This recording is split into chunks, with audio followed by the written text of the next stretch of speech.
This is my 4-4-6 mix, and it's basically the starting point and the basis of a lot of the routines on this project. What it allows you to do is get to any colour on the cube that the spectator names really quickly, so that the cube looks mixed and just that one colour is solved. But from here, you can get back to a solved cube really, really quickly. And I thought there's got to be a trick in this very concept. And I came up with the principle whilst playing around with F2L algorithms a few years ago. And the trouble was I didn't know how to perform it, because if you were watching it, you'd see exactly what was going on. And then I saw Takami's perform his 1-1-6 routine. I liked the idea of him doing the secret work underneath a cloth. Now, I didn't want to use a cloth and I didn't want to use the bag, because I think the bag's been way overused. I wanted this to be a bit more impromptu without anything else other than the cube. So what I would do is get spectators to hold their hands over the cube as I was doing the secret work, as if I was doing it blind. So I was saying, if you cover it so that I can't even see the cube. And it was okay, but I thought there's got to be something better. Then I saw Henry Harrius posted a video by Evgeny Karalin, I hope I pronounced that correctly, doing this routine where he would get to one spectator's colour, get to another spectator's colour, and then get to the solved cube, and he would do all the secret work behind his back. And I thought, that's genius, that's the way you do it. And I wrote to Evgeny and we talked about different methods. He didn't tell me his method and I didn't tell him mine, but we realised that they were similar but different. And I asked him at the time, I said, are you ever going to release this? And he said, yeah, definitely going to release this soon. Now this was 2 years ago, and I've been really chuffed that I've had this routine that I've kind of known about that's impromptu. I've been dying to know Evgeny's actual method. So I'm really looking forward to the day where he actually does release it. Now, I had no intentions of releasing this effect, because me having a slightly different method doesn't bring anything new to the actual concept itself. However, I sent Kev a video about a year ago of me doing this routine. He loved it, and we started coming up with all these ideas. There were so many ideas, in fact, that this is how this project has come about. So the idea was not to copy Evgeny's principle, but to take it further, to really build on the concept that he'd sort of come up with, and the concept of the 4-4-6 mix. So let's have a look how to do the 4-4-6 mix a little bit closer, and I'll tell you the actual principle behind what you're actually doing.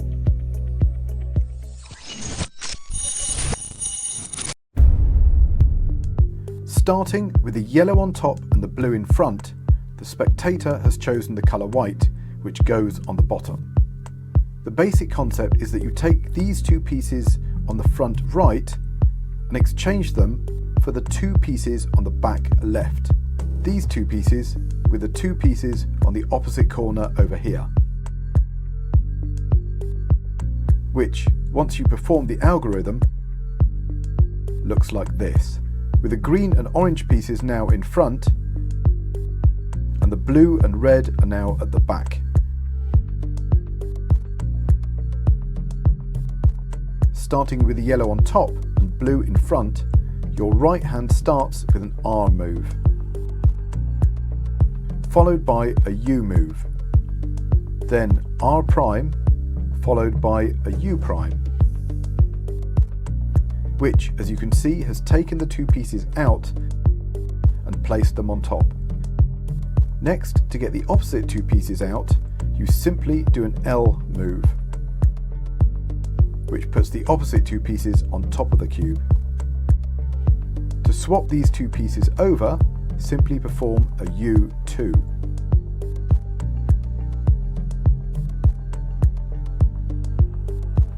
Next, to slot the red and blue back in, simply perform an L prime.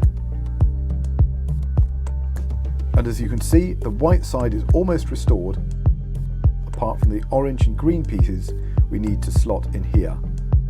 This is done with an R prime, F, R, F prime.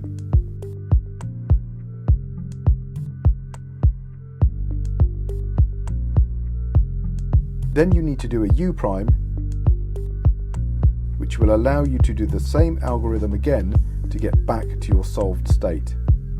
Although the cube now looks kind of mixed, you still have these big blocks of orange and blue and red and green. So, by misaligning the top two layers by 1, which is a small U prime move, note the lightning on the right hand side on top as a reference point, but now the whole cube looks completely mixed aside from the white on the bottom. To get back to a solved cube, look for the lightning bolt top right as your reference point. Perform a small U. This aligns the big blocks and puts the lightning on the bottom. Now all you need to do is perform the algorithm again from the start. R, U, R prime, U prime, which brings the two pieces to the top. An L brings the opposite pieces back up, U2 to swap the pieces, then L prime will put two of the pieces back in. And this corrects most of the white on the bottom. Finally, to put the last two pieces back in, perform an R prime, F,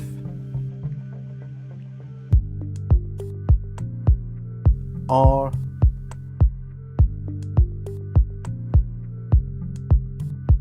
F prime, and a U prime will set the cube back to its solved state.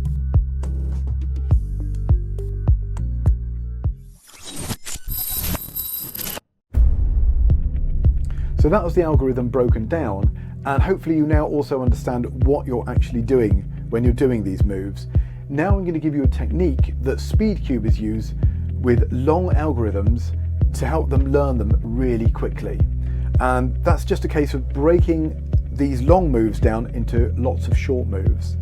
This will not only help you learn it quickly, it will also help with your muscle memory as far as your hand movements go. So check it out, I think you'll find this useful. With blue in front and yellow on top, your first four moves are R, U, R prime, U prime. The next four moves are L, U, 2, L prime, which corrects most of the white. Now to slot these two pieces into the front corner, R prime, F, R, F prime. And an extra U prime move, which puts the lightning on the bottom. Finally, perform a little U prime to make the cube look mixed, apart from the white on the bottom. To get back to the solved state, reverse the last move by doing a little U, then the entire algorithm starts again with R, U, R prime, U prime, L, U2, L prime, R prime, F, R, F prime, and finish off with a U prime. Again, but to make this faster, we'll do it as numbers. 1, 2, 3, 4.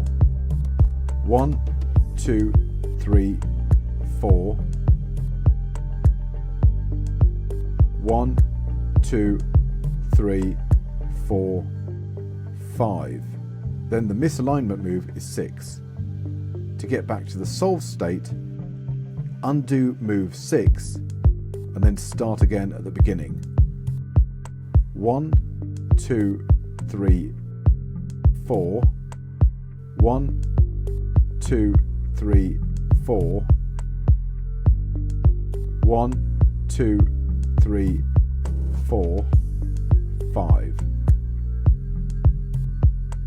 a good way of getting this algorithm faster is to perform it right up until just before the alignment move, and then just perform the algorithm again. Keep repeating this over and over. You should aim to get this algorithm as fast as you can, and to the point where you no longer need to count, so that you are doing it without thinking about it.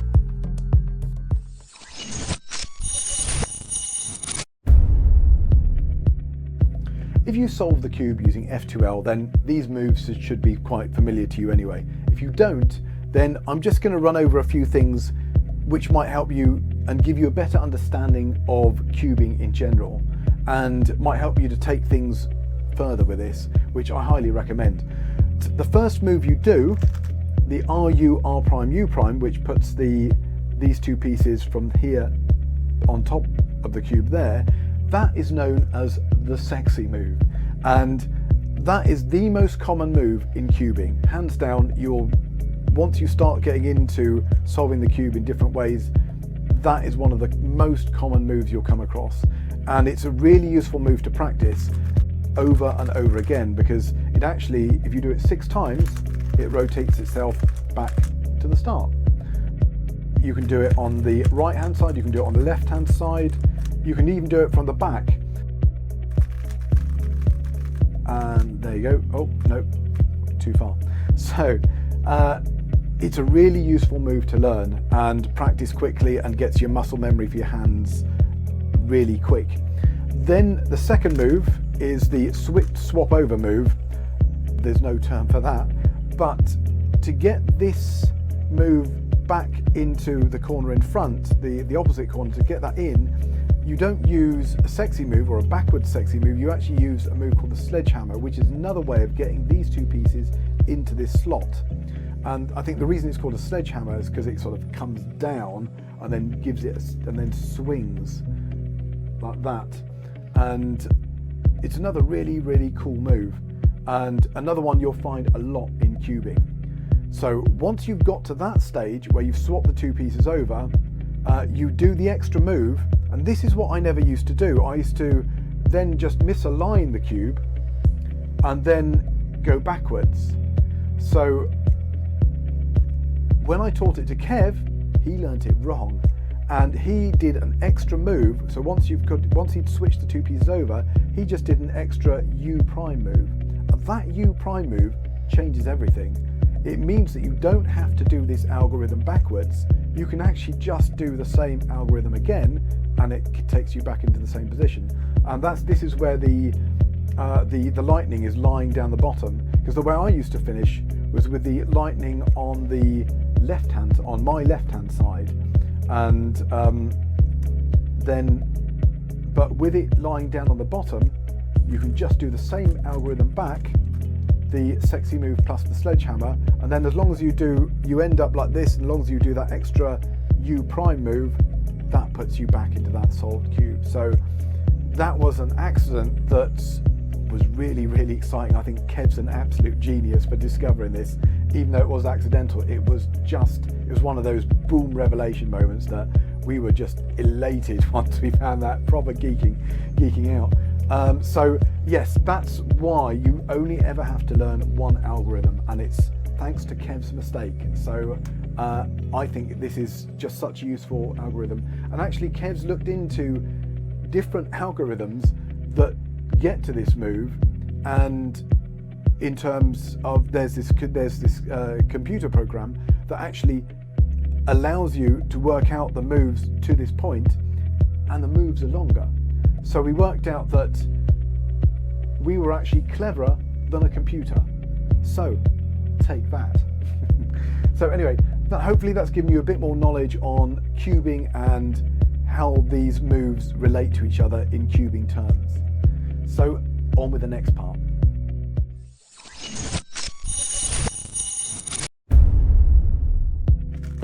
So you can do your 4-4-6 mix really quickly and without thinking about it. How do you start performing the routine, and how do you get to the individual colours? Well, here's what I do. Of course, you know that to start with, the colour that the spectator names has to be on the bottom of the cube underneath, so this side here. So let's say the spectator names red, I get red to the bottom, do the mix, and now red is the only solved side. But how do you get to the next spectator's colour? Well, here's my colour code. I start by looking on top, and whatever colour the lightning is, so in this case orange, if the spectator names orange, I know that once I've done the 4-4-6 mix back to my solved state, I know that I've got to turn the cube upside down, and then I do the 4-4-6 mix again, and then orange will be the solved side. If the spectator names any other colour, I look around the cube, and what I'm looking for is this bottom row, this one here, and I'm looking at the double blocks of colours. So in this case I've got white to my right, in front is blue, over here is yellow, and in front of me over here is green. And that determines where the next colour is going to end up. So let's say in this case the spectator's named yellow, for instance. So yellow's on my left hand side, yellow is the block over here to my left, so that once I do the 4-4-6 mix, yellow is going to be over here, so I turn yellow to the bottom, do the 4-4-6 mix, and then yellow is the only solved colour. So it's as easy as that. So let's say the spectator name's white. So I look on top and I see my lightning is white. So I know that, again, I do the 4-4-6 mix, and white is on top, turn that underneath, do the 4-4-6 mix, and white is my only solved colour. I'll do one more. Let's say the spectator name's blue, which is the colour in front of me. It's the colour that I can't see. So I tend to, you could look around and go, right, let me just study the colours for a sec. But if you don't want to, if you want to make it look less obvious like you're looking for something, you just know, or by quickly looking around the cube like this as you're talking, that blue is the only colour that you can't see. So I've got green in front, orange on this side, red on this side, and yellow on top. So blue is the only colour I can't see. So it's going to be, so the blue is going to end up over here. So as you'll notice, when I finish, blue's over here, so I turn blue to the bottom, do the 4-4-6 mix, and blue is my only solved colour. So that's how you get to the individual colours. Now I'm going to show you how you can start to do this behind your back.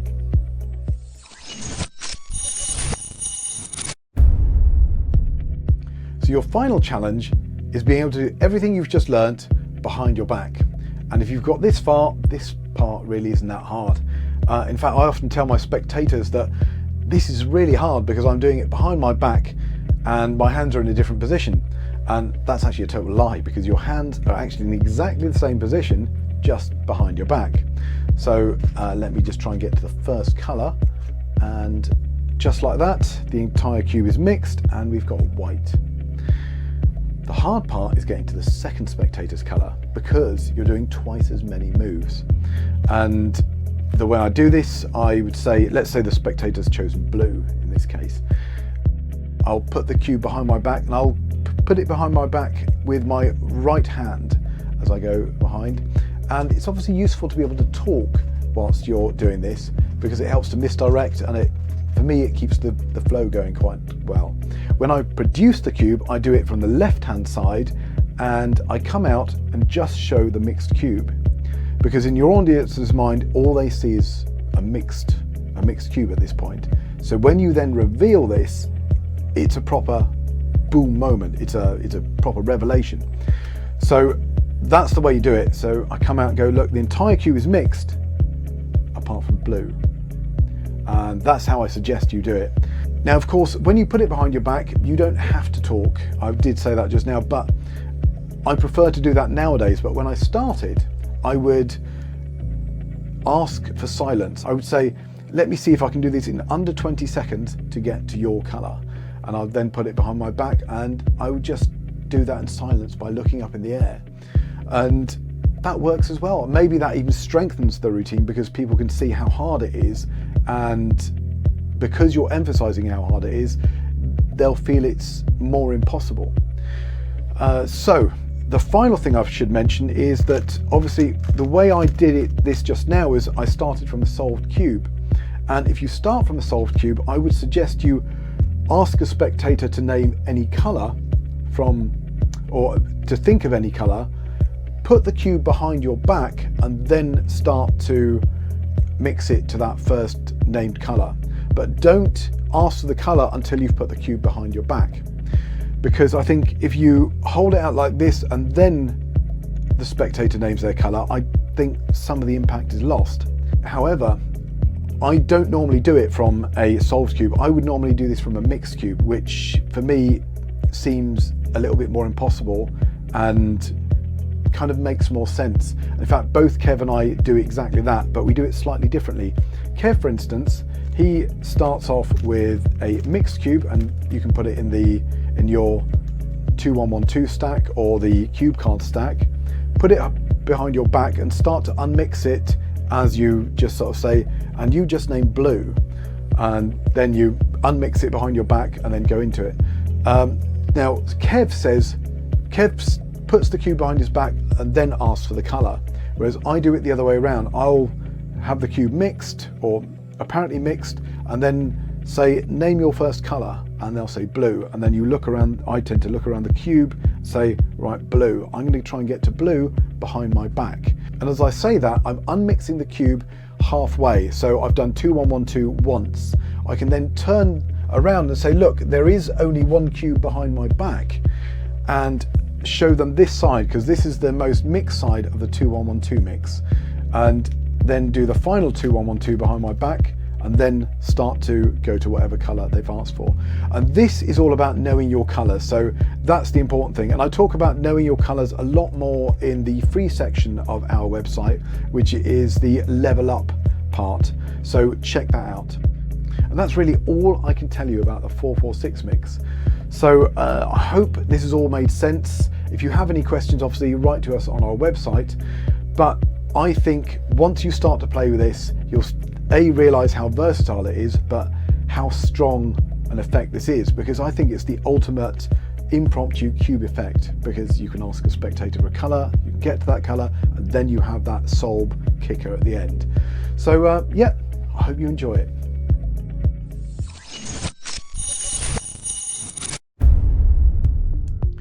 So here's a bonus challenge for you, and this is being able to do the 446 mix behind your back with one hand. And here's Kev to show you how to do that. One thing I think is really nice is if you're going to perform 446 and you've asked for a colour and you put the cube behind your back, you can do this one-handed. So let's say, for example, that white has been chosen or named. So this is what it's going to look like.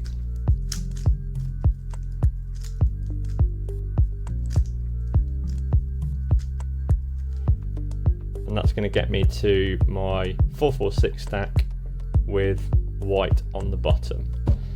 So let's have a look at how to do that step by step. So let's just imagine I've got into my cube card stack and I've just offset the top two layers. So the cube's going to go behind my back. I'm going to get back into my cube card stack. I'm going to solve the cube. I'm then in my boy orientation, so blue, orange, yellow. So when the audience member names a colour, obviously one-handed, I can then rotate to that colour. So let's say they say white. So behind my back, one-handed, I'm going to make sure white's on the bottom. I can then go into my one-handed 446. So what I actually do is rotate the cube slightly to this angle, because if I keep it straight like this, it's going to be difficult for my finger to get underneath. So I'm going to rotate it slightly so that it's easy to move this layer. So 1, and then I rotate a little bit, 2, rotate a little bit, 3, and 4. So that's the first 4 moves, and then my next 4 moves, I'm going to rotate the cube a little bit again to go 1, 2, 3, and then it's going to be my ring finger this time, do that 4th move. And then this is the kind of trickier bit, I guess, because this row is in the way of my thumb. So I'm going to use my index finger to push down and go 1, and then re-grip here, and my thumb on the bottom, 2, re-grip again and rotate, 3, re-grip again, 4, and then the last 2 moves I'm going to be using my index finger and I'm going to be pushing away like this to do 5, and then the ring finger again to do 6, and that's going to get me into the 4-4-6 stack. Now this really is just going to be about practice, and I guess you'll find your own way of doing this. So when I wanted to do it, I kind of just found out myself how I would need to rotate the cube so that I had space to be able to do each of the moves.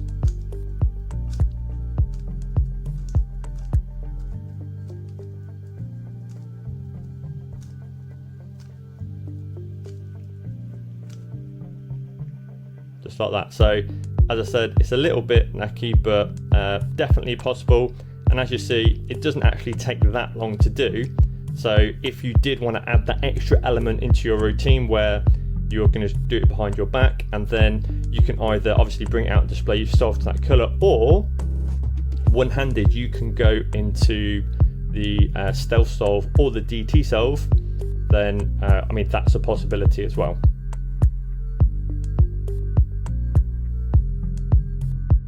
Now when I do 4-4-6 behind my back, the easiest way that I've found to remember it so I don't make mistakes is that I count 4-4-6. So I do 1, 2, 3, 4, 1, 2, 3, 4, 1, 2, 3, 4, 5, 6, like that to get me into my 4-4-6 stack. So whatever method is going to help you. Now the one thing that I will point out is I think that the hardest part is the first 4 moves. It's just remembering that with one hand you are going to go up and then to the left and then down and then to the right. I've just found that those 4 moves seem to be the trickier to remember, and then the next moves just seem to be easier for me to remember what I'm doing.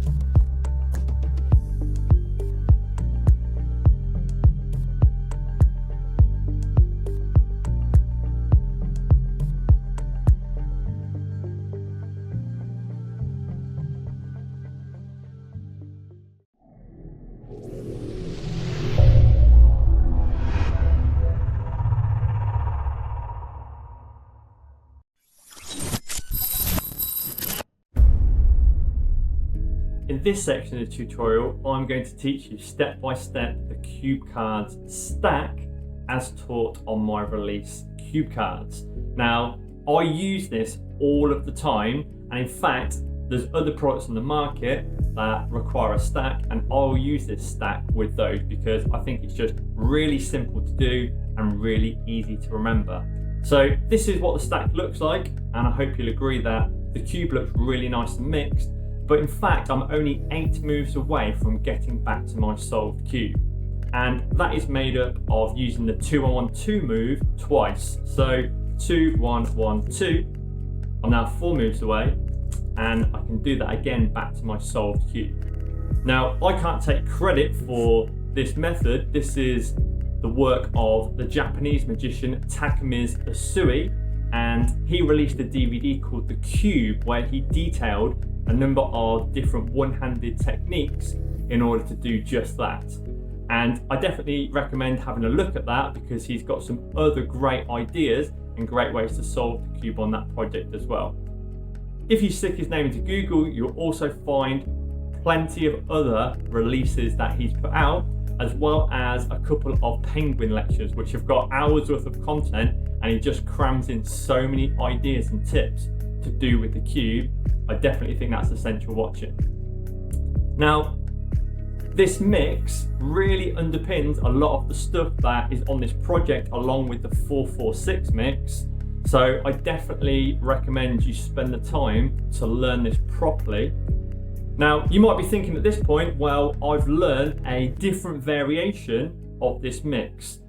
And that's fine. You can use that in this project. The teachings, and when I go through step by step, are going to be using the 2-1-1-2 mix. But that doesn't mean you can't adapt what you do already to the stuff that's on the project.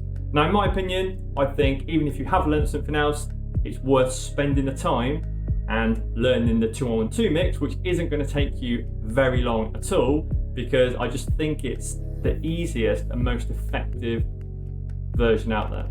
So let's go on and we'll have a look at how to perform this step by step. Okay, so this is the cube cards stack, and I'm sure you'll agree this looks really nice and mixed. But in fact, the cube is only 8 moves away from being solved, and that 8 moves consist of using Takamiz's 2-1-1-2 move repeated twice. So if I do 2-1-1-2, 2-1-1-2, I'm going to get back to my solved cube. Now, what's really nice about this is it's exactly the same moves that get you into the mix as get you out of the mix. And you'll notice that I can either do this with 2 hands, or I could do this one-handed as well, which makes this really versatile. So let's have a look at each of those steps in detail. Okay, so with the white facing and the red on top,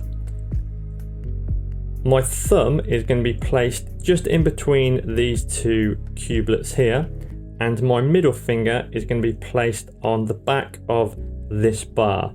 Now, it's worth pointing out at this stage that this bar never actually gets mixed the entire time. So if I put my fingers like this, and I'm just going to do my cube card stack and rotate here, and you'll see this bar is still in place. It's not been mixed. So let's just get back to my starting position. So the first move is going to be a small U move. It's a 2-layer move. So with my thumb in between these 2 cubelets and my middle finger on this back bottom right cubelet, I'm just going to use my index finger to perform a small U move. Now, it's called a small U because a normal U would just be 1 layer, but a small U is 2 layers like that. So I would suggest practicing holding the cube in this position and then just performing that move over and over again until you're confident that you can keep the cube still and move the layers around. Once you've got that down, we'll move on to the next stage. So the second move is going to be an L prime move. So this is the left hand layer and it's going to be going anti-clockwise, which is why it's called an L prime. So it's going to be that. Now, what I suggest is to practice this is holding the cube in the same position. This time you're going to be using your ring finger and it's going to be connecting on the back of the left hand layer, and it's just going to be pushing forward to rotate that layer up like that. So now you've got those 2 moves. The way that you can start practicing this is to do your 2 layers 4 times and then your left hand layer 4 times to get back to the solved cube. And you can just keep doing this until you've got those 2 moves nice and smooth.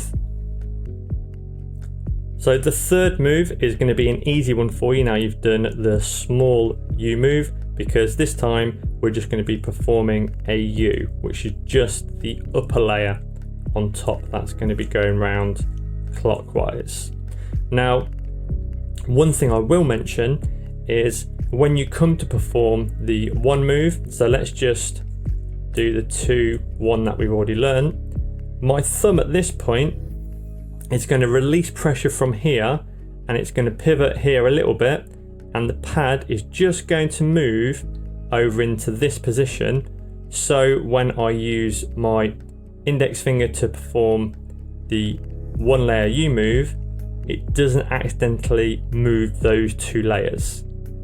So let's just reverse back. So the way that I practice this is, as before, do those 2 layers, and then you're going to move your thumb to here to do the 1 layer. So just to go through that again, 2, 2, 2, 2, 1, 1, 1, 1, and then you're just going to regrip and do 1, 1, 1, 1. If you've got that, you're then onto the 4th and final stage. Okay, so the 4th move is going to be a small L prime. So this time we're going to be moving those 2 layers on the left hand side anti-clockwise like that. And you'll see I'm using my ring finger again to move those 2 layers. So it's worth starting just by practicing doing that move first, but just note that my thumb has now moved all the way over onto this layer to give clearance for those 2 layers to move. So let's have a go at doing all those 4 moves together without actually mixing the cube. So 2, 2, 2, 2, 1, 1, 1, 1. My thumb regrips, 1, 1, 1, 1. My thumb is going to move again slightly to do 2, 2, 2, 2. So that is a really good way to practice without actually mixing the cube up. When you're confident with all of those, you can then string them all together and practice doing the 4 moves. That's then going to get you into cube cards, and I'm going to do those again to undo. So this bar that I mentioned earlier that doesn't move, this is going to be where you're going to rotate and pivot the cube. So let's just get back into my cube cards mix. Now what's going to happen in order for me to do this again is we're going to pivot on this bar. So we're going to rotate like that. So this bar is still staying on the bottom left hand side, but it's just rotating round. So rather than having the white cublet facing me, it's going to be the yellow, and this is going to be my starting position then to perform exactly the same moves to get me back to my solved cube. Now the other really interesting thing about this move is because it's mirrored, so you're doing 2, 1 and then 1, 2, it makes it that this is cyclical. And what I mean by that is you can carry on doing the 2, 1, 1, 2 move 18 times and it's going to take you back to the solved cube. So this is a really nice way to practice doing this one-handed. So if I do 2, 1, 1, 2, and if I just keep doing this, when I get to do it, when I've done it 9 times, the cube is going to look solved apart from 2 pieces like this. So I'm halfway through now, and if I carry on another 9 times, this is going to take me back to my solved cube, just like that. Okay, so that's a really nice way to practice. Now, even if you do make a mistake, then I would suggest I'm just going to grab a different cube here quickly, even if it's in a different mix. So let me just give this mix up. Let's imagine I have made a mistake. Well, it doesn't really matter because you can still practice doing these moves to try and get them down as muscle memory without actually getting back to solved. So even if you do mess it up, I would suggest just carrying on practicing doing these moves because that's going to really help you. So as I've mentioned previously, you can do this mix two-handed. Now, this is the way that I would suggest mixing the cube, particularly if you're going to do it in front of your audience, because you do not want to let them know that you're able to mix the cube one-handed. So let's get back to my start position. So I've got white on the face and red on top. and my right hand is going to be gripping the cube in exactly the same way, but my left hand, my thumb is going to be on the bottom with my fingers on top of the left hand layer. So I'm going to do 2, 1, 1, 2, and then again 2. Notice that I'm not gripping on the top here. 1, 1, and then I'm going to extend my fingers out a little bit at the back to do 2.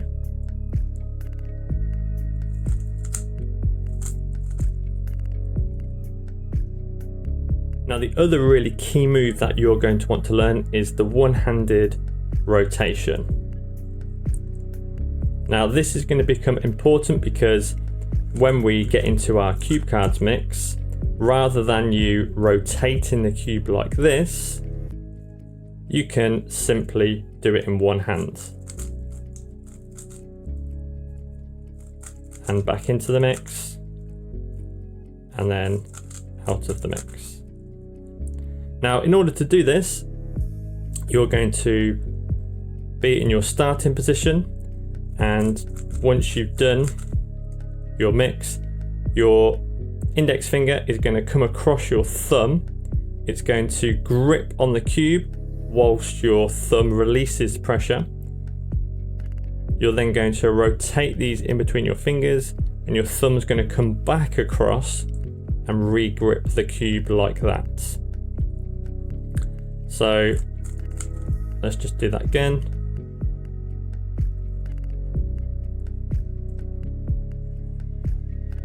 I'm now 4 moves away because I've got my block here and my block here.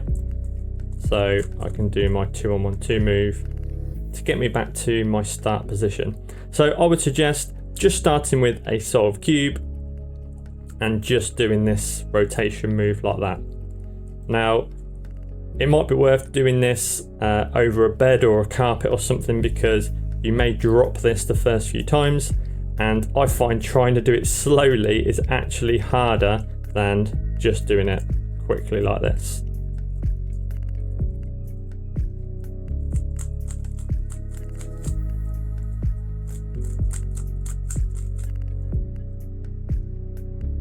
Now, if you've been watching this tutorial and thinking, but I am left-handed, well, don't fret, because you can still do this mix, though it's going to be slightly different. So you'll notice when I'm doing my right hand, I'm doing my 2 moves, so these 2 layers are moving.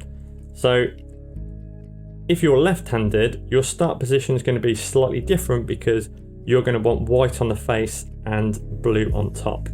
So you're also going to do a 2 move, but you're going to be performing the 2 move from the bottom like that, and then 1, 1, 2.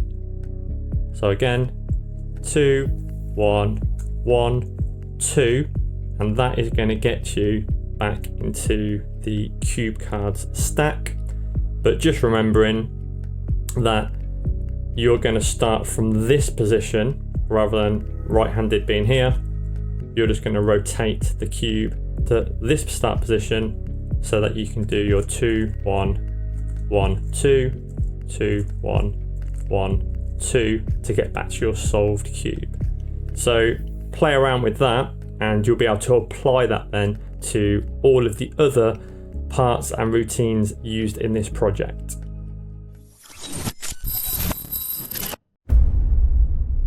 So there is actually an advanced algorithm to get into the cube card stack without performing any rotations. Now the starting position is slightly different because we're going to want green on the face and orange on top. Now an easy way to remember this is to remember the word go, because we've got G for green and O for orange. Now the mix looks like this, and you'll see it didn't require me to rotate the cube at all, and I can get back to my solved cube. So let's have a look at the steps required to get into that mix. So again, with the green on the face and the orange on top, we're going to do a U,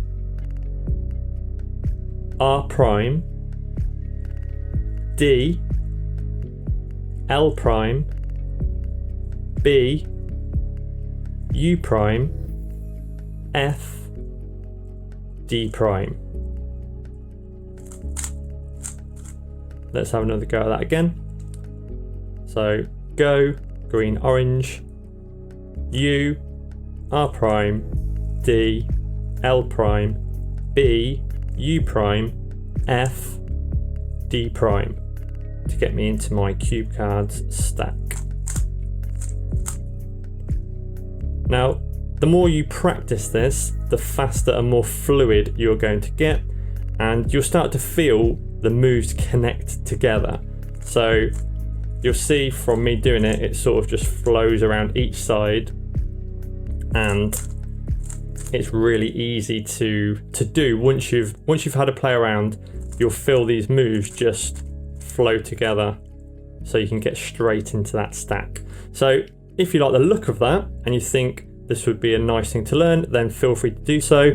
It's not essential, but I do use it myself, and I really like the fact that I'm doing different moves than what I'm going to be doing to when I solve the cube.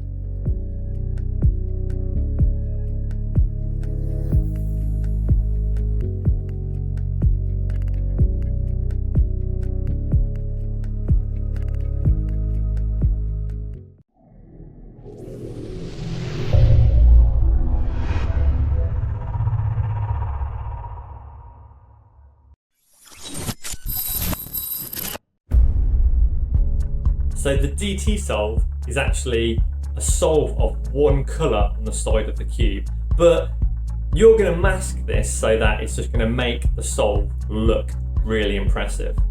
So starting with the cube looking like this, you can display the colours all around the cube. Now in this instance, I'm going to be solving the green side, and you'll see there's 3 green pieces of the cube here. But if we look around, you'll see some green here, there's some green here, there's some green here, and there's even some green on the bottom here.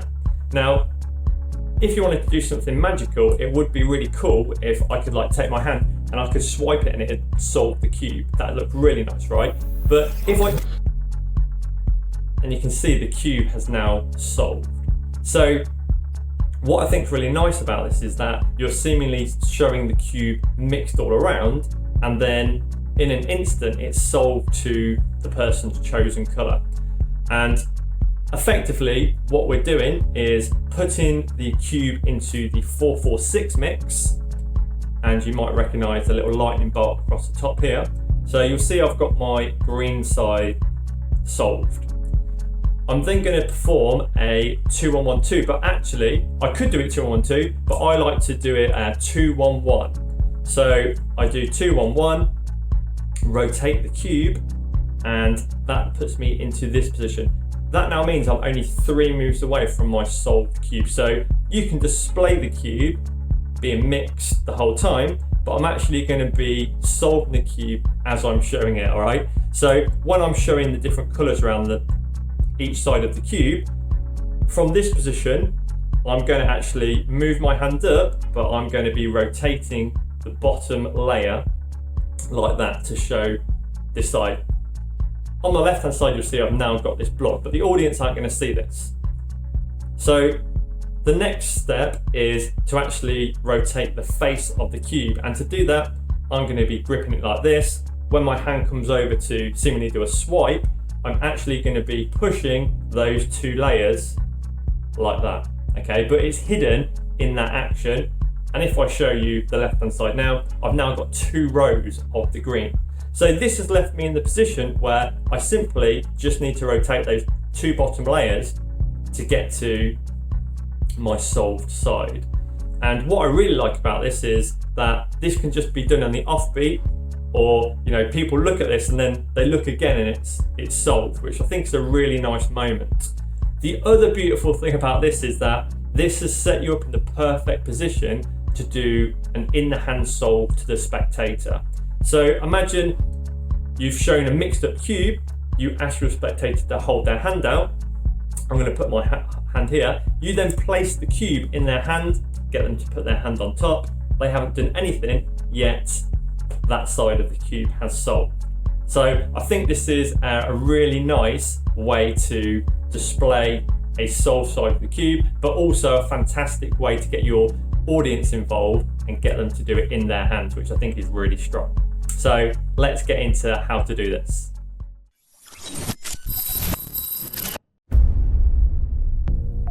So the DT solve is a super visual solve that is just so easy to perform.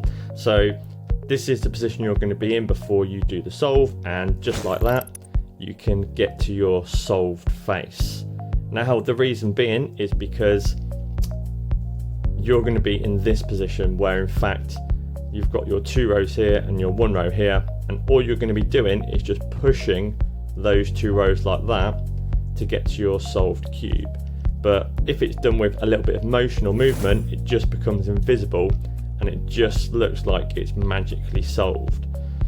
Now, this is only possible really because the rest of the cube is all mixed up, and you'll notice it's currently in my 446 stack. So if I just come out of the 446, essentially what's happening is, let me use the white face just for consistency, you're going to be in this position, which doesn't look convincing with a solved cube, and you're just going to be doing that to solve it. But when it's all mixed, it just looks like it's just magically solved. And the way that you're going to be able to perform this is that there's lots of convincers built in where the audience get to see the colour you're going to solve to all over the cube before it magically solves. So let's have a look at the explanation of how to do that. Okay, so let's have a look at the setup. Now, I'm already in my 446 stack and I've got my white solved on the bottom. So we're going to need to do a Z prime rotation, which is an anti-clockwise turn of the cube like that. That's going to put the solved face on the right hand side. So I'm now going to grip the cube with my right hand, and remember this is going to be done behind my back. And now I'm going to do 2, 1, 1. Now the reason I do 2 on 1 is because it's just going to save me that time to unsolve this, and I'm not going to have to do an extra move if I did 2 on 1 too. Now I'm going to rotate, and I'm going to do another Z prime rotation. So that's going to position this bar of 3 white towards my right hand, and I'm going to now grip the cube by putting that bar into my finger. My thumb is going to go onto this corner of the cube, and my fingers at the back are just going to wrap around the bottom. Now what that's allowed me to do is to cover the white on this face, on this face, and this face. So when I bring the cube out from behind my back, the audience isn't going to be able to see any white on the cube, and this white you can see here is going to be facing you, so they're not going to see that. Now this is just a little thing, but I think it's a nice subtlety that you've had the cube behind your back, supposedly trying to solve it to their colour, and then you bring it out and they don't see any of their colour. So I just think that's a nice little thing for them to have in their head. So I'm going to grip the back of the cube now, which is going to release this hand. I can then reveal on the cube that I've managed to, behind my back, get 3 pieces in the correct position, which is pretty impressive. Now they may think it's impressive, it depends on how you present this. But that's now left me in the position where I can actually be really free with the cube, and I can show there's white all around the cube. And if I wanted to now solve the cube, it's going to be easier because I can see where all the white pieces are. So this has now going to allow us to do our move, and it's going to be justified by displaying the cube and displaying where the white is around the cube. Okay, so we're going to say, right, okay, look, there's white here, there's white here, there's white here, there's white here. Oh, there's some white on the bottom. Now your audience can't see this, so this is the justification to be able to rotate the cube and display the white on the bottom. But this is going to disguise the first move we're going to do. So we're going to be doing essentially a D prime move, and I'm going to use my ring finger to do that. But from this position, when you do the motion of displaying the cube like this is when you're going to do the move. And when you go to do this is just going to be completely invisible to them. And they're going to be seeing exactly what you've said, which is the white on the bottom. So once you've displayed that, you'll notice on the left hand side of my cube now I've got this block. So I'm starting to build up these 2 rows. So once I display this, I come up and grab, and my fingers are going to cover some of that block, and my thumb's going to go onto the back of the cube. So again, you can be pretty free displaying this. So there's going to be one more move now before I'm ready to do the solve. And I'm going to justify this by saying something along the lines of, it'd be cool, wouldn't it, if I could do something magical and my hand could come across and I could just wipe it and solve the cube. But in fact, what's going to happen is I'm going to be doing an F move. And how that's going to work is I'm going to grip the face layer, my hand's going to come across, my thumb is going to clip the middle layer, and I'm going to rotate my hand like this and come down. And there's a nice retention of vision here because nothing's changed on the face of this cube, but it's now put these 2 rows in the position for you to do that final solve. So once you've done that, you can then grip the cube between your thumb and finger on the upper layer, and then these fingers, whenever you're ready, are just going to push back, and you've solved that side of the cube.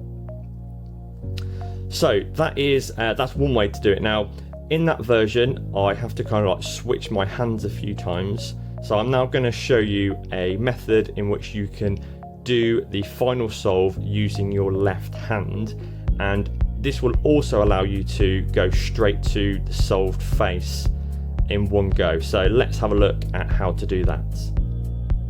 So just like the previous version, we're going to be in 446. I'm going to get into my setup, so I'm going to do 2, 1, 1, rotate, and do my Z prime rotation again. I display the cube to my audience. I then justify being able to rotate the cube to show them that there's white all around the cube. I'm going to do my move, and this is the difference now. So rather than re-gripping the cube like this with my thumb on the right hand side and my fingers on the left hand side, I'm actually going to grip the cube with my fingers on the bottom and my thumb on the top of that layer.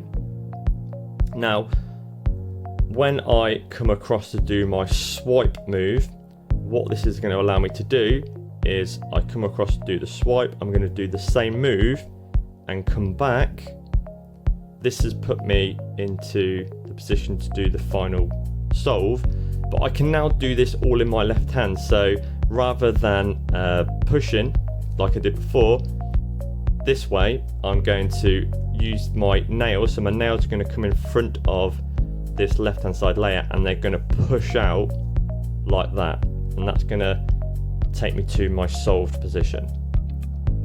Now the other nice thing about this version is that I can actually do both of those last 2 moves in one. So let's just jump back. So I've done 446. I'm going to go into my setup. I'm going to do my first move. I'm going to come back. My thumb is going to come onto the top here, and your thumb is best positioned actually on the left hand cubelet here if we're going to do both of these 2 moves together at the same time. So when your hand comes across, you're going to do this, and immediately when your hand comes to come away, you're going to do that second move. So you can actually go straight to your solved face of the cube in that one motion. So that is it really. Hopefully you can have a play around with that and get lots of fun from doing that visual solve.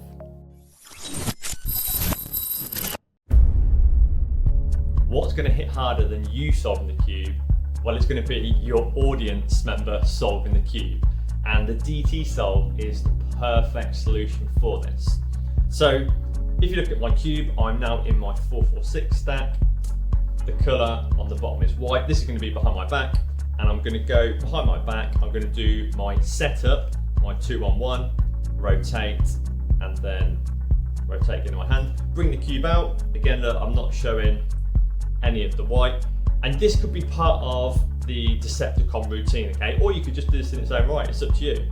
So you then reveal this bar of 3 white. And again, we're going to mask the next moves, just like you've already learned in the close-up tutorial. So we're going to show the white all the way around the cube and even on the bottom. So I've just done my first move. There's my block of 4.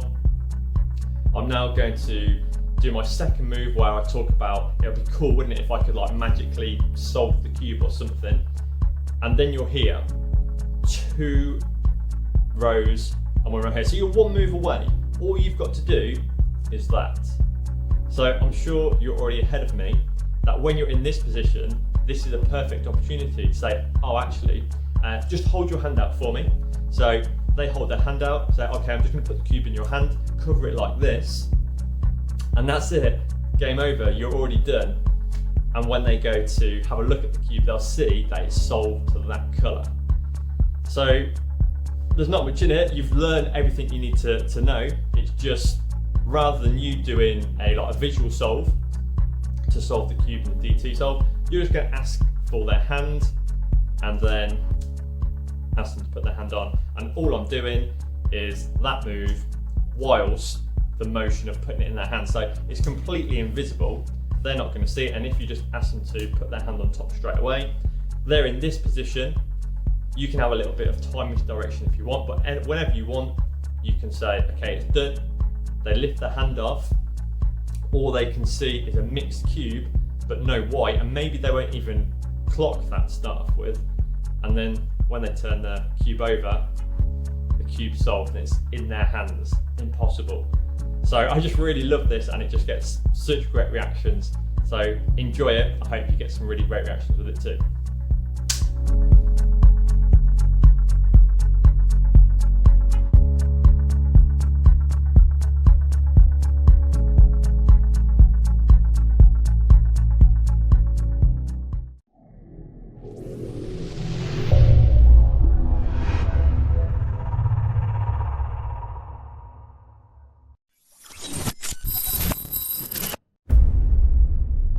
So in this section, I'm going to take you through the G-Force solve.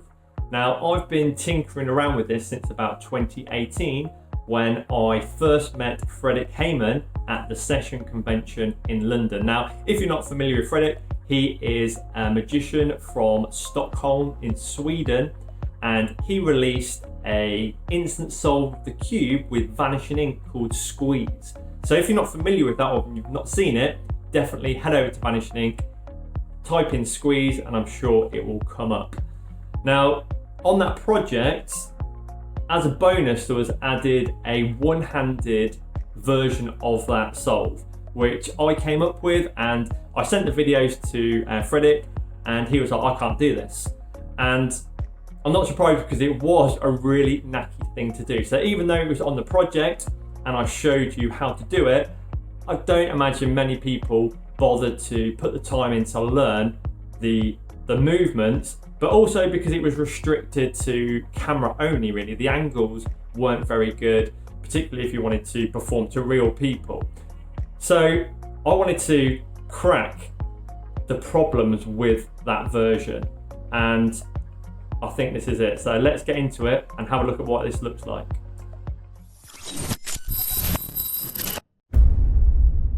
So let's have a look at a few ways in which you can perform the G-Force solve. So first, I'm going to get into the stack, and I'm sure you'll agree, this looks like a really fairly mixed cube. So if I'm performing and I've got people around me, this is the version that I'm going to use, because this is the one which is best on the angles. Okay, so the first thing I'm going to do is I'm going to take my hand is going to go onto the cube, I'm going to give the cube a squeeze like this, and by giving the cube a squeeze, you'll see that the first layer of the cube has solved. So let me show you that again. I'm going to give the cube a squeeze again, and by giving it a squeeze, you'll see that the first 2 layers are now solved. So finally, if I give the cube a third squeeze, then you'll see that the whole face of the cube is solved, but not the whole face, the whole cube has actually solved. So that's the version that I would use if I had people around me, because you're covering the sides of the cube so that no one can see anything. So I think that's a really big improvement and makes it really practical if you want to do it to a live audience. So let's have a look at some of the other ways in which you can do this.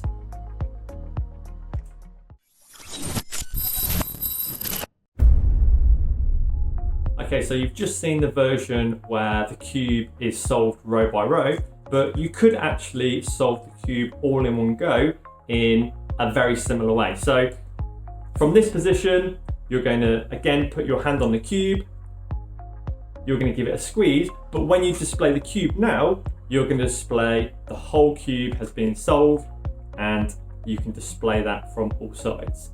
So you can do this all in one go if you wanted to, and in the next variation I'm going to show you, this is a perfect version for social media or to camera, because you can just hold the cube like this and in an instant you can solve it. So let's have a look at what that looks like.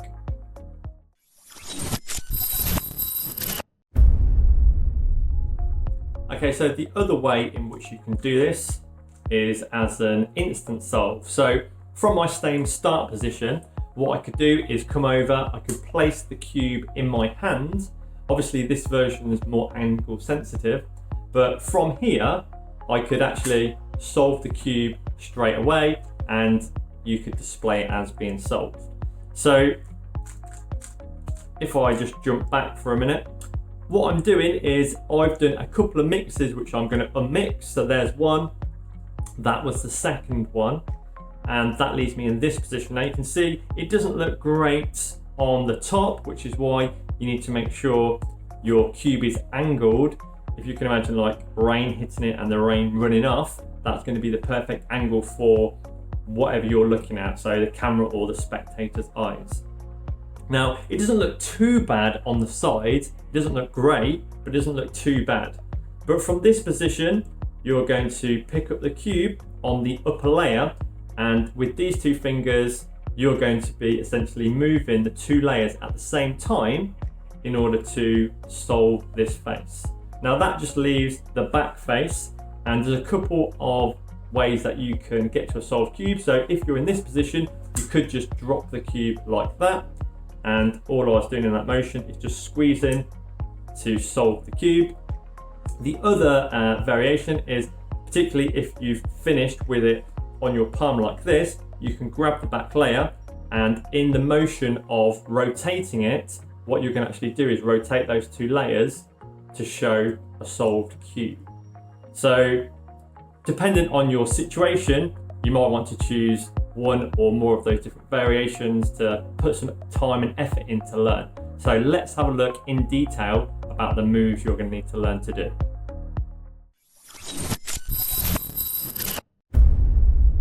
So let's have a look at the G-force solve in a bit more detail.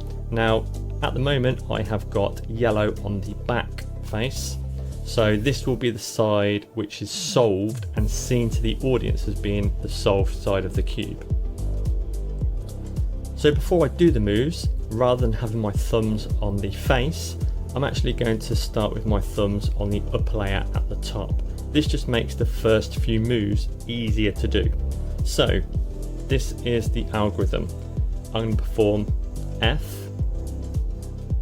followed by a small L, and then an L prime, L prime, which gets me into this position.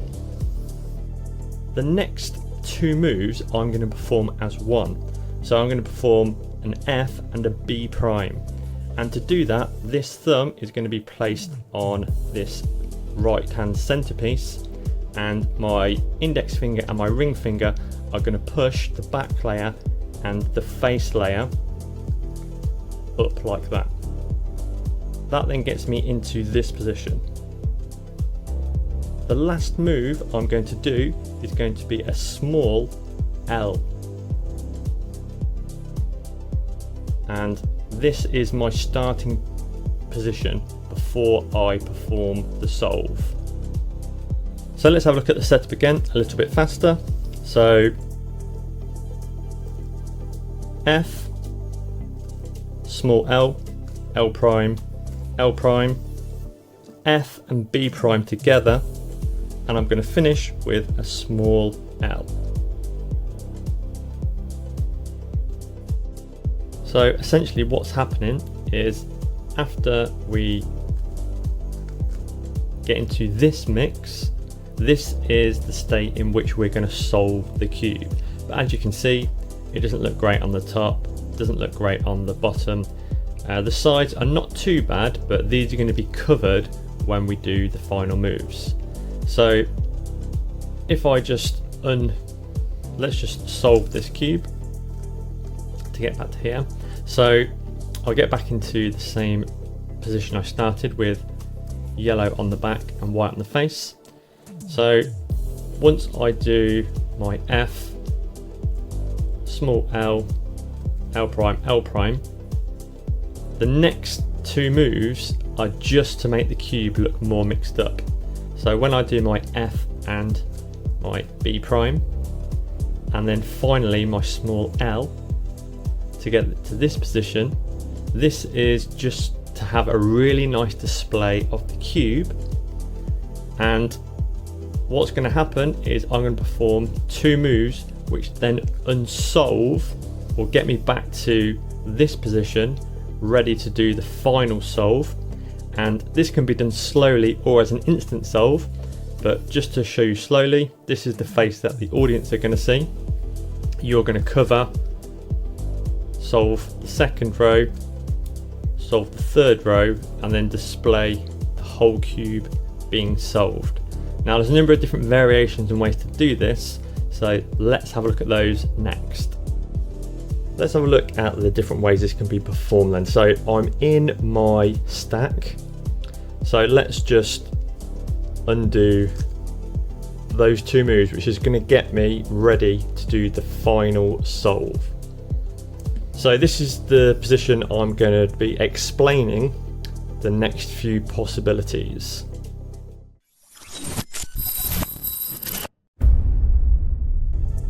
Now the instant solve version is the one which is a little bit knackier, so I'm going to go over what you need to do to be able to perform that. So in this position then, we're just a couple of moves away because I'm just going to be rotating those two layers to get to my solved face. So let's just jump back. Now to perform this, my thumb is going to be positioned on the top row here, coming all the way across to the middle section, and the same with my index finger like that. Now this is important because if I hold the cube back here, that's not going to give me much room to be able to do this action. So if I'm here, it just means these fingers are all close together and then allow me to apply more pressure when I do this move. So my thumb and finger are there. Let's just remove those so you can see the position of these fingers. So I've got my middle finger on this side and my ring finger at the bottom here, and I pretty much just press my nails here, but if you've got no nails, that doesn't matter, just the pads of your fingers, and then obviously the nail on this side. Now when I'm holding this before I go in to do the solve, I'm pushing and applying pressure here and here. Not enough so that it's going to rotate the layers, but enough so it's nearly there to rotate the layers. And I just find when I then go to do the two layers together, that allows me to do it much more easily. Whereas if I just go down here and then go straight to do those, it's just a little bit trickier. So I'm holding, I'm pushing, applying pressure, just ready for when I want to do that instant solve. I can do both at the same time, and it's going to get me to my solved cube. Now I'm stretching out to show you this, so it's a little bit trickier on the arms to do this, but let's just jump back again.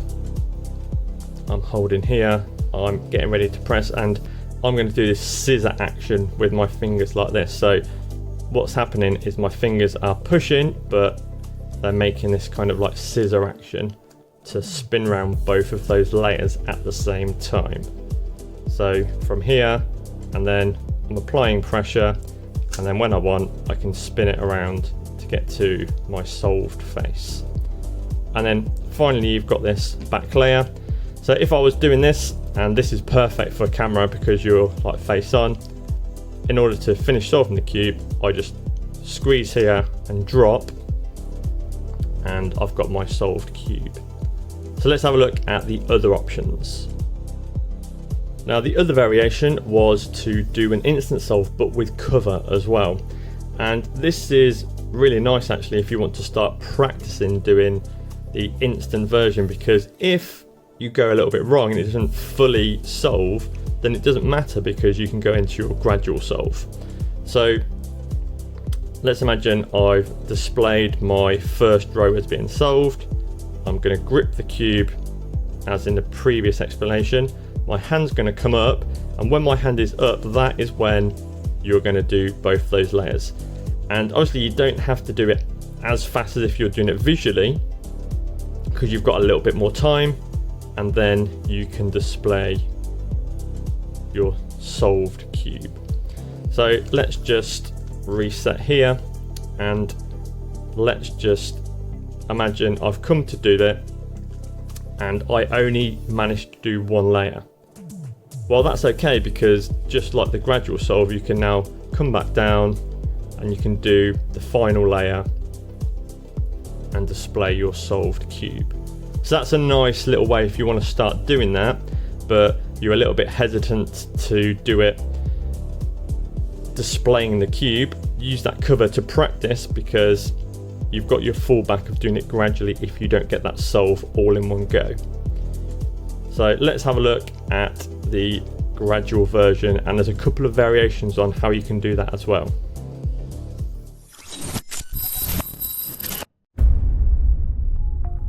The final handling is the version if you want to do this where you've got lots of cover, and the setup is exactly the same. You're going to be holding with your thumb and your finger like this. When your hand comes up, you're just going to be moving with your middle finger the middle row like that. Now what's nice about having this hand as cover is if you didn't have cover and for some reason you didn't get this bottom layer, you could potentially do that, which is not what you want to do. Now with your hand coming up here for cover, you can use your pinky, your little finger here, just to rest on this bottom layer. These two fingers are going to leave a bit of space, and then your index finger on this top row here. What that means is that you can now actually be pretty free with your fingers, just use this middle finger and it's going to rotate that row without rotating this bottom row. So just again, we're here, your hand comes up and you're just going to press on this middle row and get to the two rows that are now solved. And then the final stage, when your hand comes back up, again your kind of like thumb is kind of like gripping these top two rows, and all you've got to worry about is using your ring finger to push that bottom layer and then display the solved face of the cube. Now if you're doing it from this position, it's quite nice to from here, if you've just got this row to do, I like to do this row. My thumb is going to grip over the top here.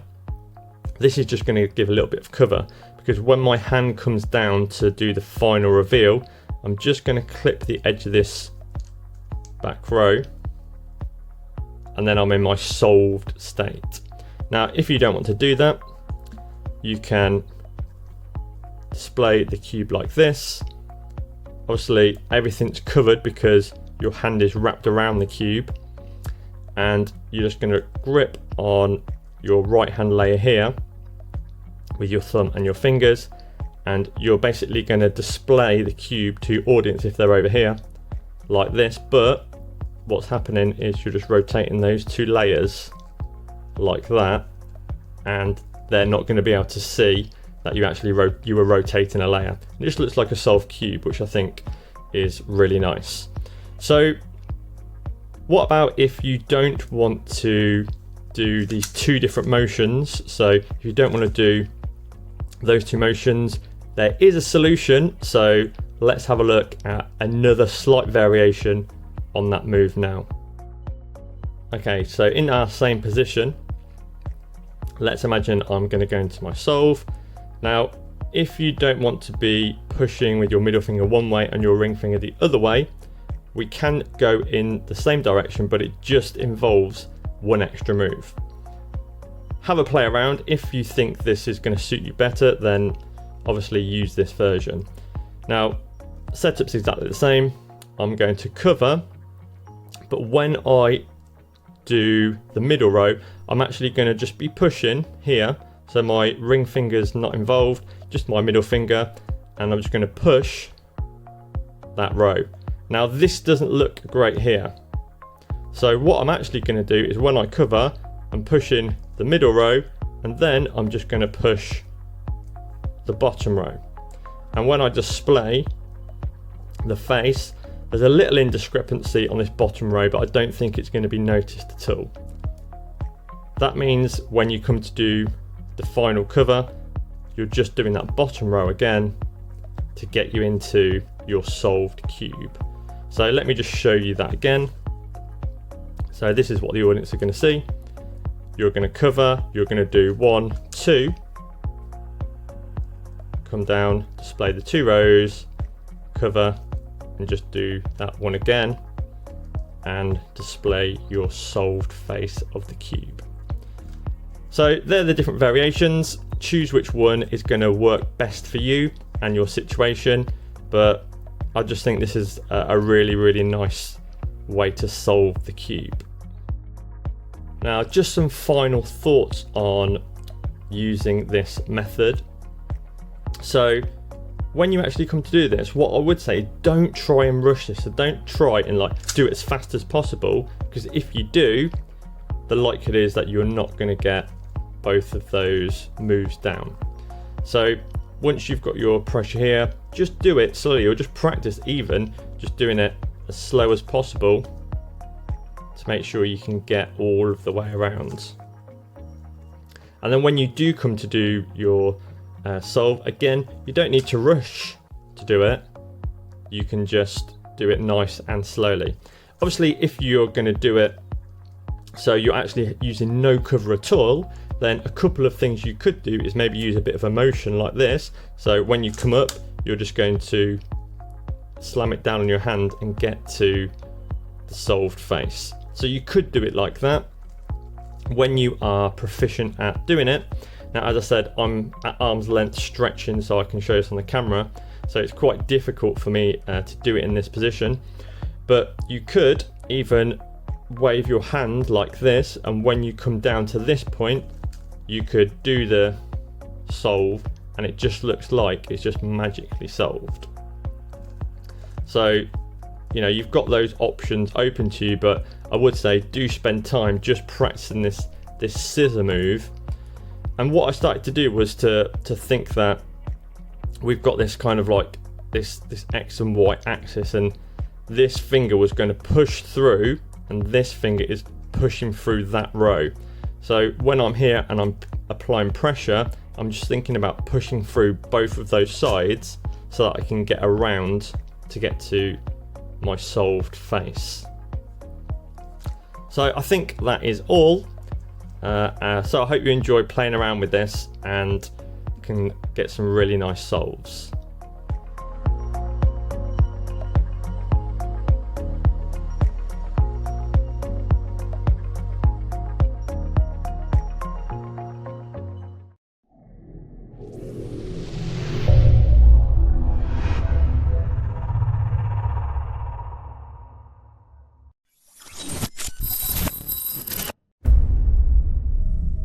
So the stealth solve is actually a variation on the double take solve. So we're going to be starting in exactly the same position in our 4-4-6 mix with one side of the cube solved.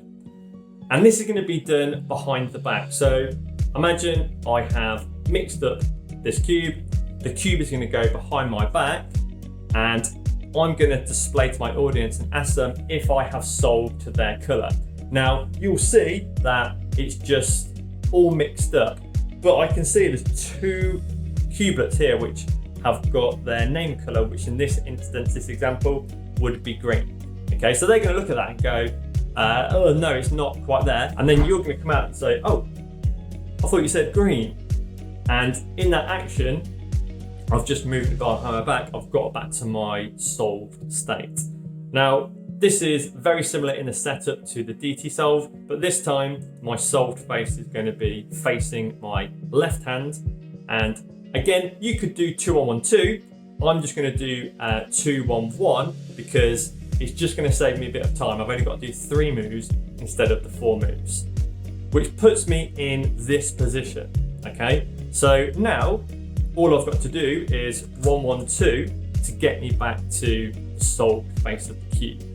So I think, again, it's a really nice moment when you're displaying a mixed cube, and then in an instant you can display a solved side of the cube. So let's have a look at what you need to do to be able to perform this.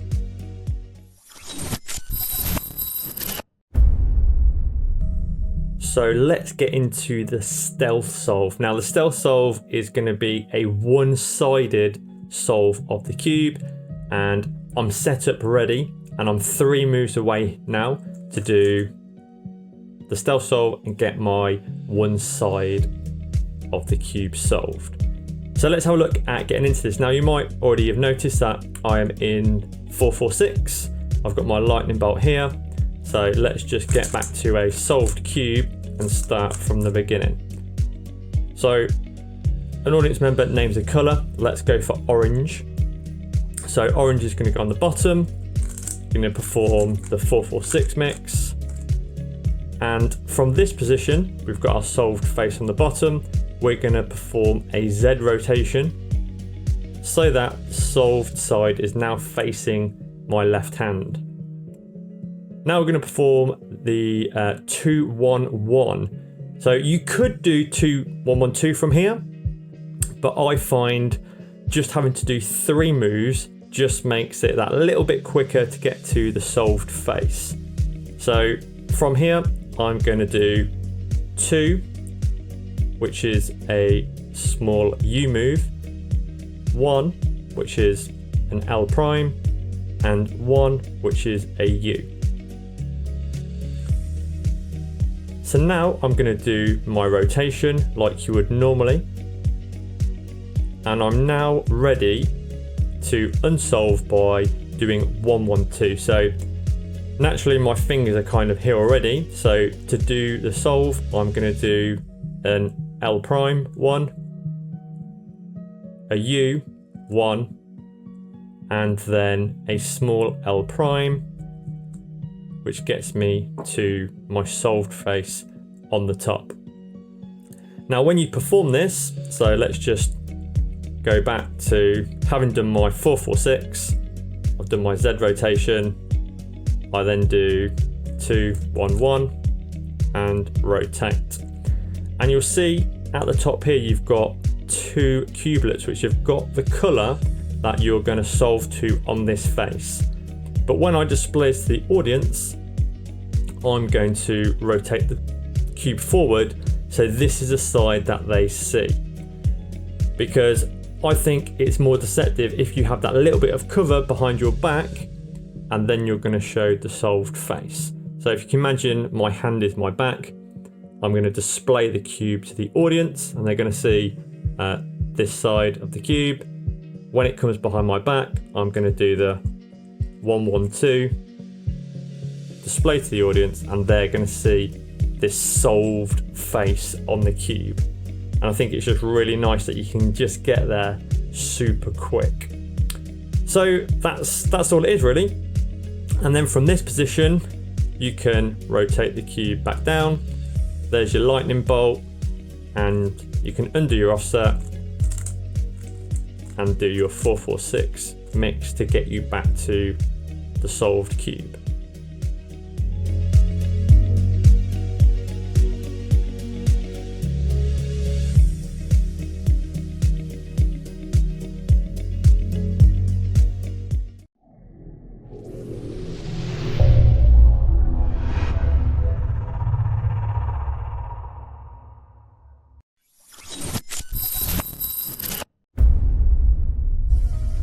Now let me show you something cool with the Rubik's Cube. Now can you solve the Rubik's Cube?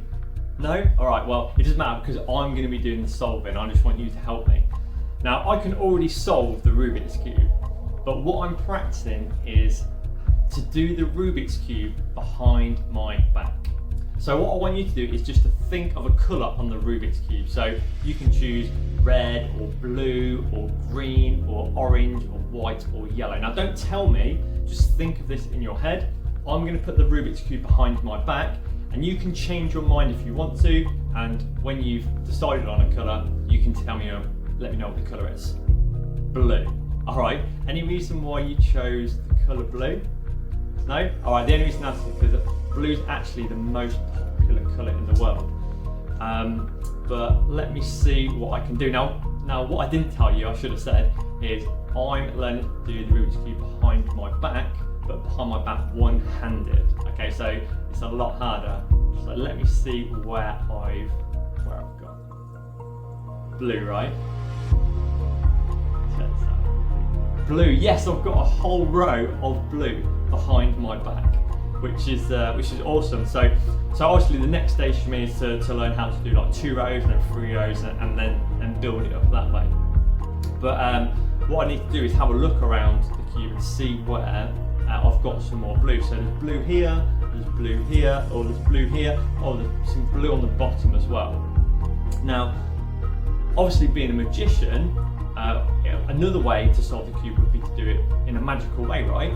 Now, what I'd love to be able to do is like get my hands and like swipe it over and then bang, it's done. Or use some misdirection and then bam, and it's done.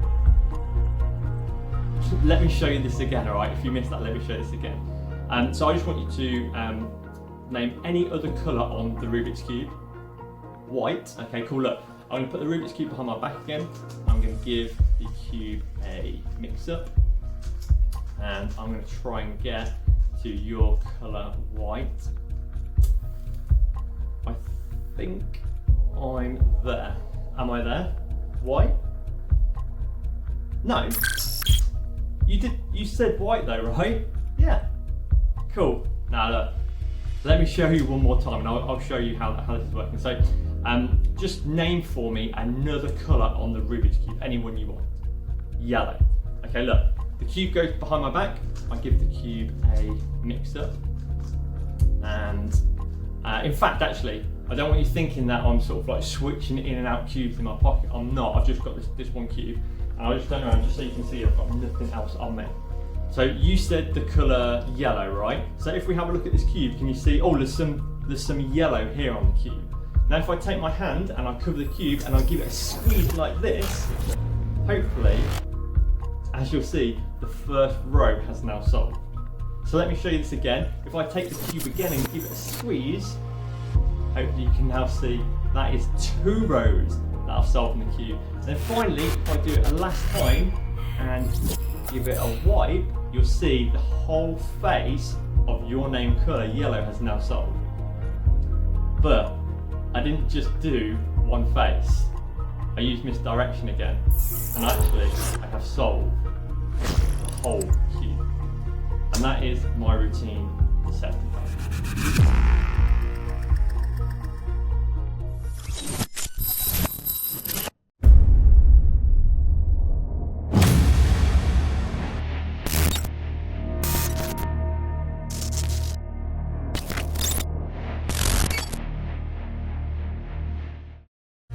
Okay, so let's have a look at my routine Decepticon again. This time I'm going to be explaining exactly what's happening at each stage. So in the first instance, I'm going to need to have my cube in a mixed state. So I'm going to put it into cube card stack so that the cube looks nice and mixed. Now, the one thing that I'm going to do extra is that I notice when I've got the cube in this position, maybe our audience can't actually see any green on the cube. So just to ensure that they can see all the colours, I'm just going to offset those top 2 layers like you do in the 446 mix, and that way we've got some green in there and the audience can see all of the colours on the cube. Because the first thing that I'm going to do is I'm going to ask them if they can solve the cube, But secondly, make sure they know what all the colours are. And I go through saying, oh, we've got yellow, orange, green, white, blue, and red. The reason being is that when I started to do this, I showed them the cube, I put it behind my back, I asked them to name the colour, and they'd say something like purple. So I then realised I needed to be specific, that I wanted them to name the colour on the Rubik's Cube. So I make a really big point of showing them all the colours, and then I say, can you name any colour on the Rubik's Cube? Just to make sure that I don't get some weird colour that is not going to work for this routine. So, because I've done the offset, as soon as I put the cube behind my back, and I do this before I ask for the colour, so I speak to them tell them about the colours, I then put the cube behind my back, I ask them to name any colour on the Rubik's Cube. As soon as the cube goes behind my back, I'm going to unmix it so my cube is in a solved state. So because I've done the offset, I'm going to do 2, 2, 1, 1, 2, 2, 1, 1, 2. And that is then going to get me into boy orientation. And what I mean by that is that when I'm holding this behind my back, I know once I've unmixed from my cube card state, I've got blue on the top, I've got orange on the right hand side, and I've got yellow on the face. So B-O-Y, boy. And all you need to know then is the opposite of those colours. So you need to know that white is opposite yellow, and they're the two lightest colours on the cube. Red is opposite orange, and they're the most similar looking colours on the cube. And then you've got blue, which is opposite green. So once the cube is mixed, they name their colour. I then know how I'm going to orientate the cube so that I can get into my 4, 4, 6 stack. So let's say they name red, which is here. So behind my back, I'm going to rotate the cube so the red is on the bottom. Now it is possible, and I've learned how to do this, to be able to do the 4, 4, 6 mix one-handed behind your back. But it is going to take you about 25-30 seconds compared to 10-15 seconds if you're using two hands. But you know, that's up to you if you want to practice doing that and you want to do it all one-handed. So with the red on the bottom, I'm then going to put my hand behind my back. I'm going to go into my 4, 4, 6 mix, which is going to get me here. But the first part of the routine is going to use the DT solve. So from this position, I'm going to rotate the cube so that the solved side is facing my right hand, and I'm going to do 2, 1, 1, and then I'm going to rotate. But before I bring the cube out, I'm going to let the cube drop down and rotate, and I'm going to re-grip with my thumb on this corner, my index finger along the side of the cube, and my middle fingers under the bottom. Now, you don't have to do this, you could just bring the cube out at this point because the cube is all mixed, but I like the subtlety of being able to bring the cube out and they cannot see any red on the cube. So from this angle, they bring it out, you bring out the cube, you can bring it up to here, and they've not seen any red. So there might be this little thought thinking, oh, I've not seen any red, I'm going to have a solved red face. Whether they do or not, it doesn't matter, because I'm then going to grip the cube with this hand, which then gives me this hand free, and I can reveal this however I like to show that, in fact, I've managed to get behind my back 3 of the same colour all together. Now, some people are really impressed by this, other people will be like, okay. But this is great because this is just the lead up to the first solve. And what's really nice about this is, at this point, you can display the whole cube and point out that there is red all around the cube.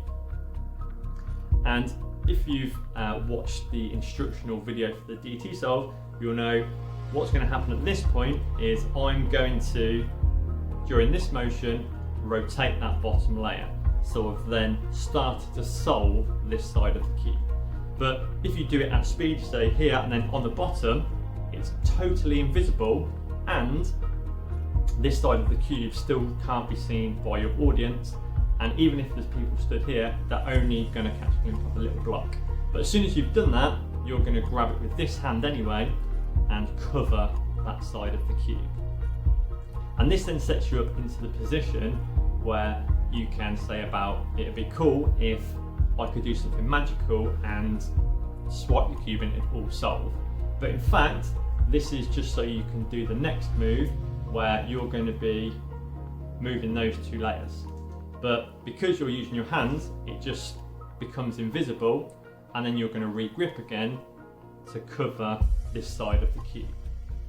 This now puts you in the perfect position to be able to solve the cube. And I think this is just a really great moment because you've just shown the red all around the cube. You've said about it would be cool if you do a swipe and do a magic, and this is kind of a little bit of an offbeat moment because people are, oh yeah, and then bang, and you've solved the cube, and they either see it and go what, or they've looked away for a second and it's like a double take moment, thinking of what's happened, which is perfect because it leads you into the next stage now where you can say, oh, I'll show you this again.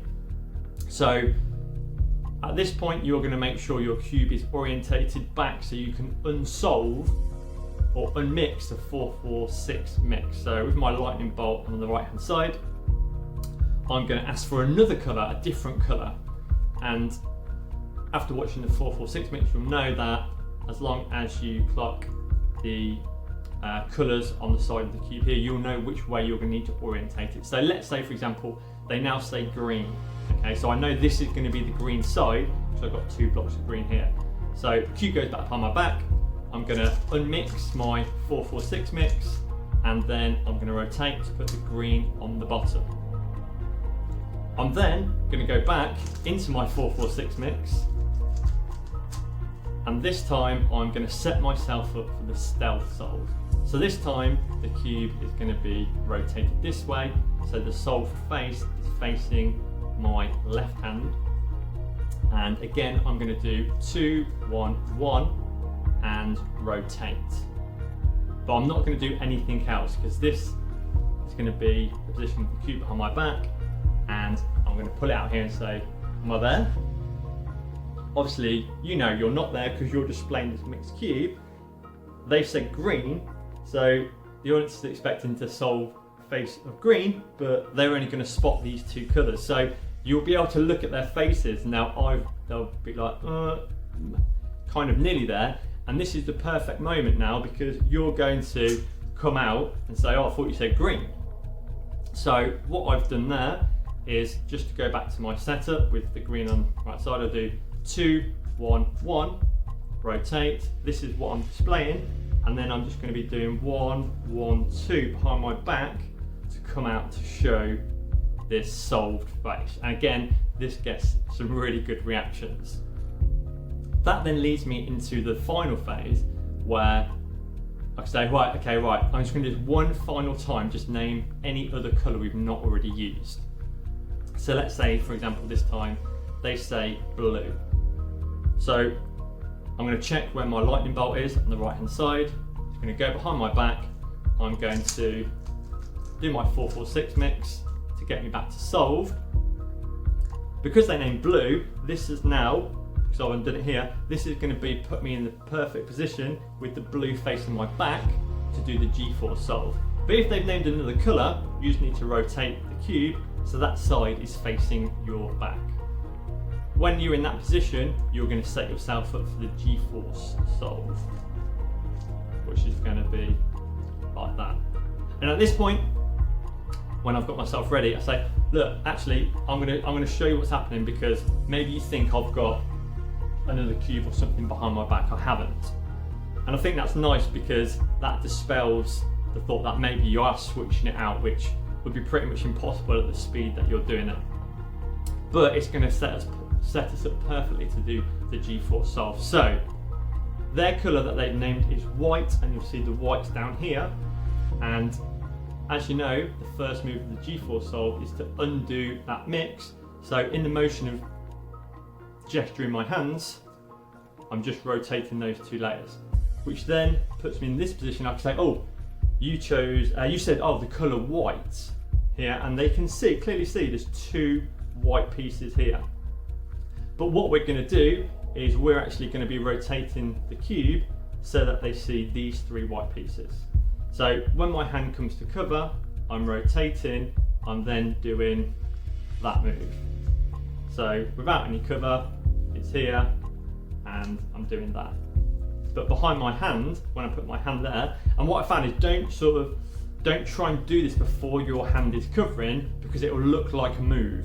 It looks like a move doing so. I put my hand here first, make sure it's in the middle, and then in motion of sort of wrapping my hand around it, I do the move. So this is going to reveal my first layer. So when this hand comes down, I'm just going to grip the face layer at the top here and reveal the three cubelets next to each other. Now, obviously, if you've got people around you, you're going to want to reveal like this, just to make sure everything's covered. When I come down, I'm going to get my fingers in the position to do the scissor position, because what I'm going to be doing, as soon as this hand comes up, I'm going to be rotating that middle layer. So from here, I'm then going to give it another squeeze, and this hand comes straight away to do the squeeze gesture, and I come down again and reveal there's the 2 layers that I've now solved. And again, I'm going to do the same thing. The hand comes down. As soon as I grip here, this hand comes up. I'm then going to be rotating that bottom layer. So from here, bottom layer, my hand then covers, and you've now got options to whether you want to come down and just reveal the face straight away, and then this hand comes down to reveal the solved cube, or from from when you're here, when your hand comes down to do the final reveal, your thumb can clip the face here and rotate it like that. So I could come down, rotate like that, and say, and your colour white. And then this is the kicker, because they're kind of expecting that, right? But when you actually say, I've gone a step further and I actually solved the whole cube, that is what blows their minds. They're like, what? How did that happen? So it's just got all of those elements for a really nice routine with that kicker ending of the solved cube. And then obviously you can hand this out for inspection or for people to look at. Not that I necessarily do, but hey, you've got that option, haven't you? So hopefully that was detailed enough and you got a lot from seeing it face on.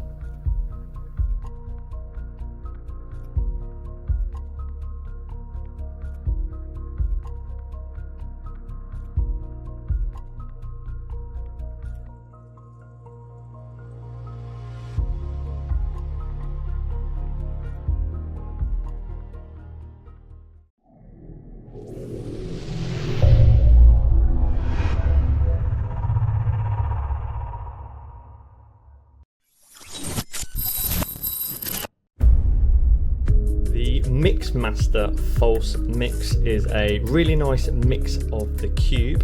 So let me show you what it looks like. So firstly, I'm just going to get into my cube card stack using the advanced algorithm. So there I am. So this is what the Mixmaster mix looks like.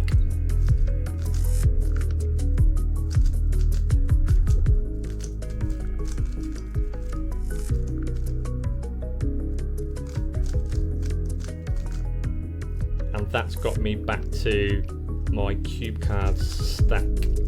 So if we go to a solved cube, and I'll show you what that looks like starting from a solved cube. So I'm going to start with the blue facing and the yellow on top.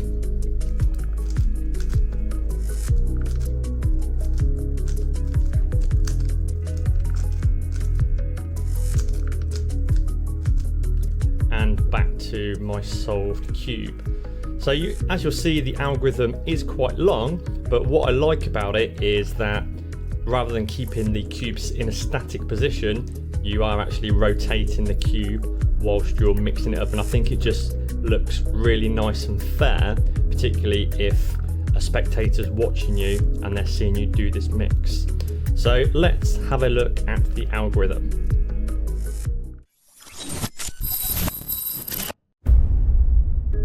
Just for consistency, I'm going to start with the blue facing and the yellow on top, but obviously you can start in any position you want. So let's have a look at this algorithm step by step. We're going to perform a D, L2, B2, L2, R2, F2, R2. We're then going to do U2, R2, D prime, U prime, R prime, B, F, L prime, D, R2. This is where I pause. R2, D prime, L prime, S prime, B prime, R prime, and then finish with a U prime. So let's just go through that one more time. So it's a D, L2, B2, L2, R2, F2, R2, U2, R2, D prime, U prime, R prime, B, F, L prime, D, R2, R2, D prime, L prime, F prime, B prime, R prime, and a U prime. Now that seemed a really long algorithm to remember. In the next stage, I'm going to show you how that first section where you're repeating lots of moves, doing all the double moves, how you can change them all into F2 moves by doing a rotation. And that's the way I perform it, so it's worthwhile having a look at that video because I think that might be easier to remember in the first instance. So let's have a look at the algorithm, the way I perform it, where I'm rotating the cube whilst I'm mixing it. So we're going to be using a couple of rotations. So it's going to be a Y prime rotation, which looks like that, and a Y rotation, which looks like that. And that string of double moves at the beginning of the algorithm, we can convert to all F2 moves.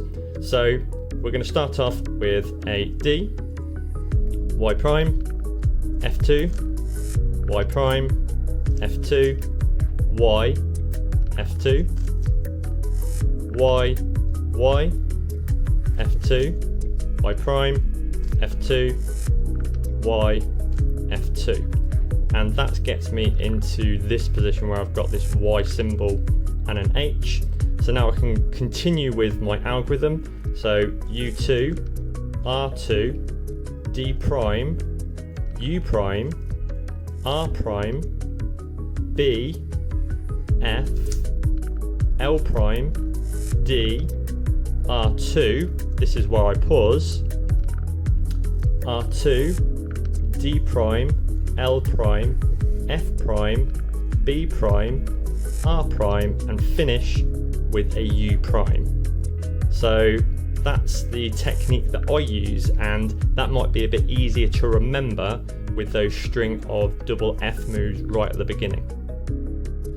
So just a couple of final thoughts on this. I think this is a really nice false mix if you've got some time that you need to fill, because it is quite long, but also so it looks like you are just randomly rotating and mixing up the cube. And those first sets of moves that you do, if you do the F moves, you'll find that they are just repeated over and over again. And then these moves kind of you're just moving your hands around the cube and they just kind of flow together really nicely. So have a play around with that. I think it's worth the effort to spend the time and learn that. and if you follow those instructions and what I've taught you, it should be fairly easy to get down.